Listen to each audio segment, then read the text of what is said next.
আমরা কালকে থেকে আমরা একটা এন্টি ড্রাগের একটা প্রোগ্রাম ছিল কমিউনিটি হলে, তখন কালকে যখন আমরা কমিউনিটি হলে এন্টি ড্রাগ নিয়ে যখন আমরা মিটিং করা হয়, মিটিংয়ের শেষ অবধি থেকে আমরা জানতে পাই যে এখানে কাল এখানে শিবির হবে বলে।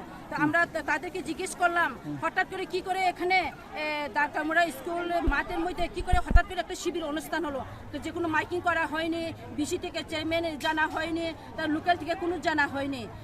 তো তারা আমাদের কথা কোনো মতে তারা মেনে নিতে চায়নি।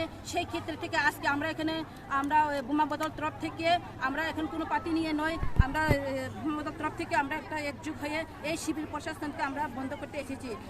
শিবির তো সবার জন্য ভালো, কিন্তু শিবির করতে গিয়ে এখানে আমরা দেখতে পাচ্ছি এখানে বাতিমান নামে একজন উপস্থিত, রামপদ্ম উপস্থিত, অমিতা উপস্থিত। শিবির প্রতিষ্ঠান মধ্যে তো এমন কোনো পলিটিক্যাল আসতে পারে না, এখানে সারা পলিটিক্যাল ক্লাসও হয়ে যায়। আমরা আজকে এই শুনতে পাচ্ছি প্রথম যে শিবির অনুষ্ঠানের মধ্যে পলিটিক্যাল কথা বলা হয়। এটি কি শিবির? আমরা শিবিরের জন্য আমরা কোনো বাধা নেই, শিবির সবার থেকে ভালো, গরিব ধনী এখন কোনো পার্টি নিয়ে নয়, শিবির সবার জন্য। কিন্তু শিবির করতে গিয়ে আমরা অনেক কথা আমরা এখানে শুনতে পেয়েছি। কাল থেকে তারা বলছে যে এখানে কোনো বিসি চেয়ারম্যান নেই, এই এলাকাতে কোনো লোকেলে আমরা জানার কোনো দরকার নেই। একজন লোক আমাকে জিজ্ঞেস করেছেন যে বিসি চেয়ারম্যান তো আজ পর্যন্ত হয়নি, কিসের বিএসসি চেয়ারম্যানকে আমরা ইনভাইট করব।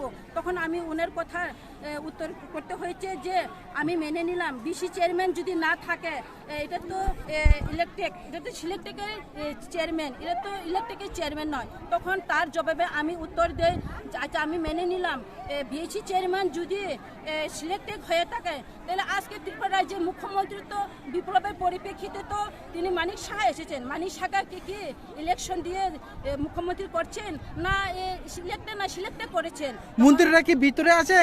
এখানে মন্ত্রীরা ভিতরে নেই, এখন কিছু লোক আছে লোকেলের লোক আছে ঘরের ভিতরে, ওনার অপেক্ষায় এখানে মন্ত্রীরা চলে গেছে। হ্যাঁ, মন্ত্রীরা চলে গেছে। আপনারা বক্তব্য কি? আমার বক্তব্য হচ্ছে এটাই, এই শিবির অনুষ্ঠানতে এসে আমাদের কিছু লোক পাও দুঃখ পেয়েছে, এবার হাতে দুঃখ পেয়েছে, ওনার আমরা আবার প্রতিবাদ চাই।